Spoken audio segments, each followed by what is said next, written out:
A five-member delegation of Supreme Court judges, led by Justice B.R. Gavai, visited relief camps in Manipur's Churachandpur and Bishnupur districts on Saturday to assess the conditions of those affected by ethnic violence. Oja Bimal Akoijam gave his views about the delegation of judges visiting Manipur. I think it's a good development. If I wish that an all-party delegation can visit there. Still better, we should have a JPC to inquire into these issues. That gives you confidence to the people that people care, that this country care, kind of thing.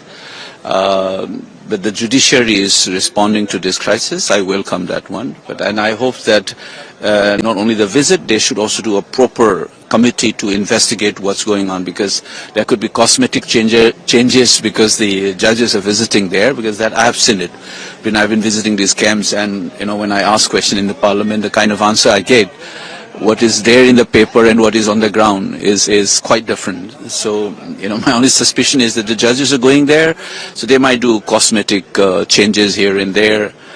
So I think Supreme Court should not only judges visiting that, they should also ensure that they have a committee to look into all the details and have a conversation with the local CSOs and stakeholders more than a formal visit. But I think the visit in itself tells you that the judiciary cares for the suffering people of it, which I think our parliament should also be responding in a similar fashion. That's my expectation. Yesterday also, your party leader Jairam Ramesh has said that it's a slap on the political system of the Manipur and the current government.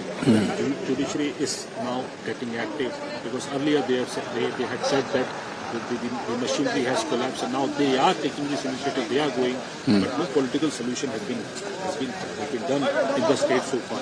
No, see, part of the story, what I'm saying is that there is a sense of complete abandonment by the Indian state. That's the people, as if we are not part of this country, our suffering don't matter, kind of thing.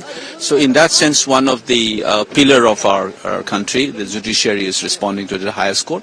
Remember that it is Supreme Court who have first announced 2 months after the crisis started that the constitutional machinery has collapsed in the state. There is absolutely no law and order.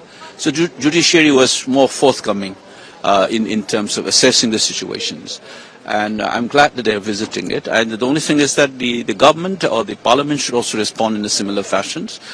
At least for the time being, I think all party delegations going there, it should be a beginning. But ultimate aim is to form a joint parliamentary committee to fix accountability, because in history, this will mark, after partition of 1947, the scale in which this kind of thing, lawlessness, has been allowed, the manner in which constitutional machinery has been subverted, and the manner in which the government has responded left us dumbfounded at one level. Initially, I was deeply hurt and offended, and I also began to sense why the government has responded in this.